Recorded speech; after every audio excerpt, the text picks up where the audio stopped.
Cuisinier en France, j'ai gagné 1600 € net par mois, en Suisse 3800 € net. À 20 ans, j'ai pas hésité à faire 900 km pour venir m'installer à la frontière. En fait, c'est très simple, passage à l'action, détermination et ça tombera. Et salut à toi, c'est Loïc et bienvenue dans cette toute nouvelle vidéo YouTube où j'ai le plaisir de te retrouver. Aujourd'hui, j'accueille un jeune homme sur ma chaîne, ok, qui est frontalier suisse. Alors bonjour, je m'appelle Théo, je suis donc frontalier suisse depuis 4 mois maintenant.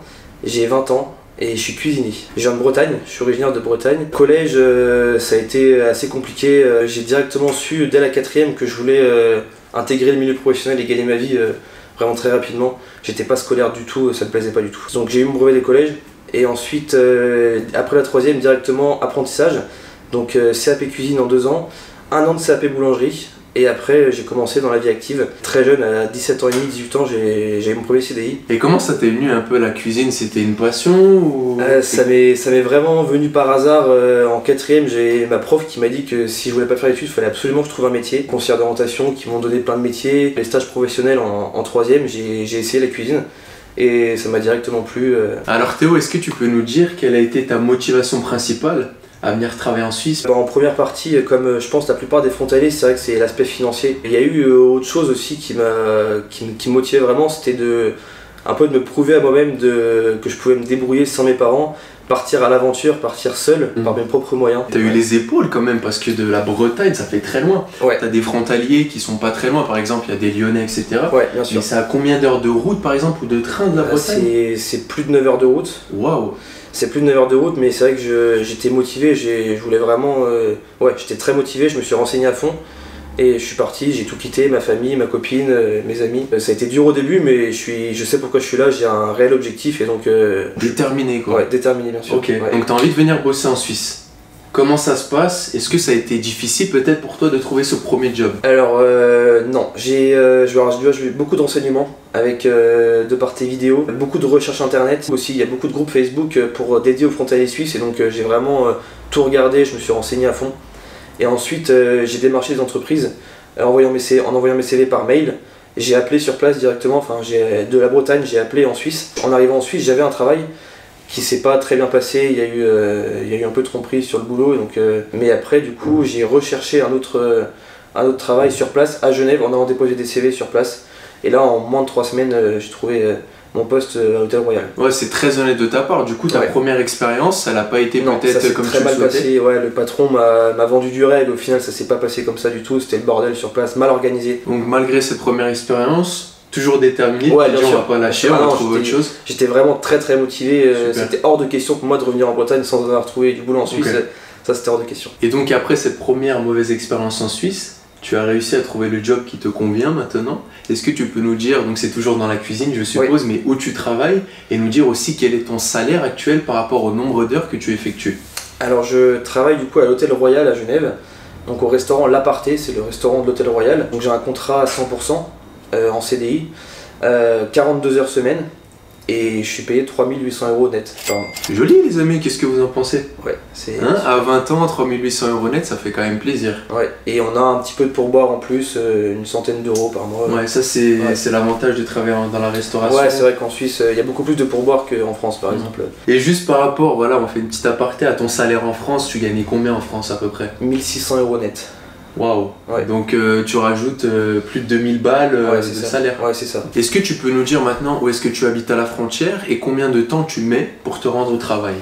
Alors du coup, moi j'habite du côté de Gex, à Saint-Genis-Pouilly. Le matin, quand il y a un peu de bouchon, je mets au maximum 35 minutes en voiture. Comme je travaille en coupure, je retourne au boulot le soir à 18h. Et à 18h, je mets 20-25 minutes, grand max, à aller au travail. C'est vraiment rapide. Ok, parce qu'il y a des personnes qui ont pas mal d'a priori sur le trajet, tu sais, à la frontière. Et toi, au final, non, moi, quand même... Et pourtant, je pars aux heures de pointe. Hein. Je pars le matin, il est 8h10, donc c'est en pleine heure de pointe. Et je mets au maximum 30-35 minutes. Ce qui est largement raisonnable par rapport aux conditions de travail et au salaire qu'on se fait en Suisse. Il y a beaucoup de personnes qui me regardent et qui disent « Oui, mais d'être à la frontière suisse, en fait, tout est plus cher. Les courses... les logements, etc. Donc c'est pas avantageux. Qu'est-ce que tu as à dire par rapport à ta situation? Est-ce que c'est vrai, c'est pas avantageux ou est-ce que pour toi rien à voir? Les loyers sont plus chers, oui. C'est vrai que par rapport, c'est vrai que moi je suis en studio, je paye 850 € par mois, tout compris. Donc c'est vrai que c'est plus cher par rapport à une ville classique, pas frontalière. mais l'essence n'est pas plus chère à la frontière, les courses sont pas plus chères à la frontière, c'est les vêtements non plus, enfin tout le reste, ça reste les mêmes prix partout, ça reste très avantageux d'être frontalier. On s'en sort largement. On s'en sort largement. Que par rapport à ton job, si tu serais resté en France, ça n'a rien à voir. Ah, rien à voir du tout. Ouais, merci d'avoir mis ça comme ça c'est clair les gars, parce qu'à chaque fois on me sort ça, voilà. Ouais. Et du coup, tu arrives à mettre combien de côté par mois avec ton salaire de cuisinier? Je mets quasiment 2000 € net par mois de côté. Waouh. Après j'ai l'avantage de ne pas sortir beaucoup parce que je connais pas encore beaucoup de monde à la frontière. Donc j'évite, c'est vrai que les sorties, boîtes de nuit, restaurants pour l'instant. Mais c'est très intelligent. Mais pour l'instant, ouais, c'est très intelligent. C'est un avantage de ne pas connaître grand monde à la frontière, c'est que du coup je sors pas beaucoup le week-end et donc ça me permet de mettre beaucoup d'argent de côté, quoi. Oui, et puis il y a une période pour tout. Mais déjà, je trouve qu'à 20 ans, tu as une très bonne réflexion. Ouais, bien sûr. 20 ans, moi j'étais loin encore d'avoir la gamberge que tu as et de mettre 2000 € de côté. Ouais. Mais là, c'est très inspirant et tu auras tout le temps de profiter. Une fois peut-être que tu auras mis toutes les pierres un petit peu en place. Donc, bien sûr, voilà. C'est clair. Maintenant, concrètement, qu'est-ce que ce niveau de revenu a changé à ta vie? Qu'est-ce que tu peux plus te permettre d'une façon générale? Quand on fait les courses, quand on fait le plein d'essence, on regarde moins les prix. C'est vrai que ça, c'est un luxe qu'on peut se permettre. Après, les vêtements aussi, c'est vrai que tu peux te faire des petits plaisirs. T'as une certaine liberté que tu n'avais pas peut-être. Ouais, bien sûr. Après, pour moi, ça reste encore récent, ça fait que 4 mois que je suis frontalier.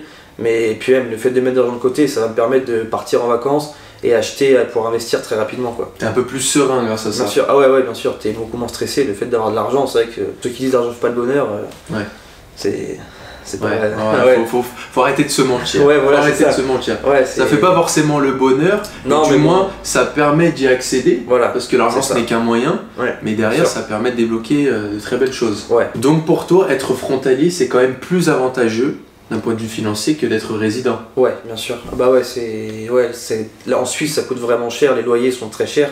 Les courses sont chères, l'essence est chère, ouais, c'est vraiment... Mes collègues qui habitent en Suisse et ils sont genevois, ils s'en sortent beaucoup moins, les loyers sont très très chers. Et donc c'est vrai qu'ils mettent beaucoup moins d'argent de côté que nous frontaliers, quoi, c'est clair. Alors on sait que ta situation financière s'est nettement améliorée, mais tout n'est pas tout rose. Est-ce que tu peux nous dire objectivement, est-ce qu'il y a eu des points peut-être négatifs dans ce processus du frontalier? Alors c'est vrai en quittant la Bretagne, j'ai quitté ma famille, ma copine et mon meilleur ami, mes potes. Et donc c'est vrai que se retrouver tout seul à la frontière, alors les premières semaines ça va, mais c'est vrai que là au bout de 4 mois, arriver le week-end tout seul chez toi, c'est vrai que ça peut arriver des fois qu'il n'y a pas de regret, mais bon, tu te dis c'est vrai que je serais bien avec mes potes, je serais bien avec ma famille, je serais bien avec ma copine, mais encore une fois il faut faire des choix. On peut pas tout avoir, on peut pas avoir le salaire, la bonne qualité de vie et avoir sa famille et ses proches avec soi. Donc c'est qu'une période, c'est qu'un temps, voilà, je suis jeune. Je pense que c'est vraiment quelque chose d'important à prendre en compte et c'est bien que tu partages ceci. Parce qu'il faut être un petit peu préparé, pas que administrativement, etc. Mais c'est quand même un changement de vie. Okay, si simple que ça. Donc il faut en prendre conscience, il faut être prêt. Et quand vous lancez, c'est à fond. Et c'est pas au bout de 2-3 semaines à la frontière, ah mais il y a ma copine ou ma mère me manque. Les gars.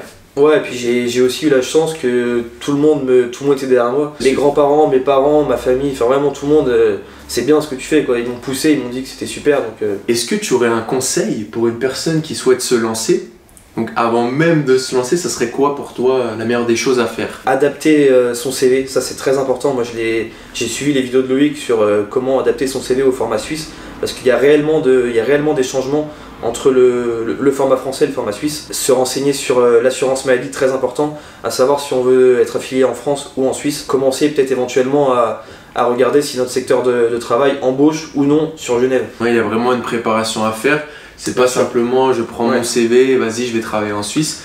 Parce que même si vous trouvez du travail assez rapidement, derrière il y a le retour de la médaille. C'est-à-dire qu'il y a pas mal de frais qui peuvent tomber sur le coin. Voilà, du visage, et c'est important de tout prendre en compte, c'est un réel processus, c'est ça que j'aime bien dire, c'est pas juste hop j'arrive, donc voilà. Pour ma part, moi j'ai mis environ 4 mois à me préparer, à savoir où est-ce que j'allais habiter, quelle assurance j'allais prendre, se renseigner sur les transports, est-ce que je vais prendre la voiture, le tram, il y a vraiment toutes ces choses là qui rentrent en compte, quoi. Théo, qu'est-ce que tu apprécies en Suisse que tu n'avais peut-être pas en France? Alors les conditions de travail sont très bonnes, c'est vrai qu'au travail il n'y a pas de blabla, quand on est au travail on est là pour travailler, c'est pas comme en France où on se raconte nos vies, tout ça. Et il y a aussi vraiment un sentiment de sécurité, de propreté. À Genève, c'est vraiment très propre. Et l'atmosphère est vraiment sympa. Et donc, c'est vraiment une super ville. Est-ce que tu as ressenti durant ta jeune carrière en Suisse, parce que ça fait pas très longtemps que tu es là, Ouais. que tu pouvais te faire virer facilement? Est-ce que tu as déjà eu de la pression? Parce que là aussi, les gens ont peur de ça des fois. Alors non, pas du tout. C'est vrai que c'est comme, comme en France en fait finalement. Alors certes en France l'employé est un peu plus protégé, mais en fait à partir du moment où tu es à l'heure le matin, si tu fais ton travail correctement, il n'y a aucune raison de se faire virer, il n'y a aucune raison d'avoir peur de se faire virer de son travail. Merci. Donc Ouais, les gars, arrêtez ces craintes à 2 balles. Ouais. Ok, si vous venez de toute manière travailler en Suisse, c'est que vous êtes déterminé ou pas? Sinon, il faut pas venir en fait. Donc, si vous venez, vous bossez, tout va bien se passer. Si vous commencez à avoir ces petites habitudes que les Suisses détestent d'ailleurs de Français, ça va pas le faire, les gars. En Suisse, il n'y a pas de dictateur qui va comme ça être derrière vous à la moindre seconde, etc. Mais c'est juste, il faut faire les choses carrées. Bon, t'es très jeune, t'as 20 ans. Maintenant, CDI en Suisse, tu finis bientôt ta période d'essai, tu m'as dit? Ouais, il me reste un peu moins d'un mois là. Pour Ok. d'essai, ouais. Est-ce que tu as déjà des perspectives d'avenir par rapport à la Suisse? Comment tu te vois d'ici, je sais pas, si je te dis 2-3 ans? C'est quoi tes goals actuels? Je veux rester en Suisse. Une fois que tu as goûté au salaire suisse, en fait, t'as aucune envie de retourner en France, faire le même travail, faire le même nombre d'heures pour un salaire 2 fois moins élevé. Enfin, c'est impensable pour moi. Et je veux suivre un peu le chemin de Loïc en quelque sorte, vraiment investir le plus jeune possible pour pouvoir vivre plus tard de l'immobilier, de tous ces revenus passifs, et je veux quitter le salariat le plus vite possible, quoi. C'est vraiment un objectif pour moi. Bah, t'es très bien parti. Ouais. Déjà, Ouais, le c'est- fait d'avoir cette situation financière qui va te permettre d'investir, etc., c'est génial. Maintenant, Théo, le mot de la fin. Si tu devrais motiver une personne jeune, un peu plus âgée, 20, 30, 40, 50 ans, on s'en fout, à passer le cap et à venir travailler en Suisse, qui est-ce que tu lui dirais? Faut être déterminé, mais tout est faisable, tout est réalisable. Moi, maintenant que je l'ai fait, je me dis que c'était pas facile de le faire, mais finalement, c'est pas plus dur qu'autre chose. Faut juste en avoir envie et la motivation. Ouais, j'avais peur de pas réussir, j'avais un peu peur de la pression qu'il y avait en Suisse par rapport au travail, mais au final, tout ça, ça s'est très bien passé. Et c'est vrai que il n'y a plus aucun a priori maintenant, ça se passe très bien pour moi. Donc les barrières se brisent Ouais. une fois que le passage à l'action est présent. Ouais, Voilà. bien sûr, c'est clair. Ouais. Ok, bah je te remercie beaucoup pour cette interview. Aussi jeune et aussi motivé, ça me fait extrêmement plaisir. En attendant, si vous aussi vous voulez vous former pour devenir à votre tour frontalier suisse et faire les choses en bonne et due forme, je vous laisse mon programme qui sera présent juste en dessous de cette vidéo. Au travers de ce lien, vous avez donc le programme Devenir frontalier suisse en moins de 3 mois qui vous apporte sur un plateau d'argent toutes les connaissances et tous les conseils à avoir pour entrer correctement dans le processus. Vous avez le programme entièrement détaillé, le témoignage de mes participants, et si vous voulez nous rejoindre dans l'aventure, ça sera un plaisir de vous accompagner. Je vous souhaite une excellente journée ou une excellente soirée en fonction de quand vous regarderez cette vidéo. À très bientôt sur ma chaîne YouTube. C'était votre Loïc, prenez soin de vous. Ciao ciao à tous.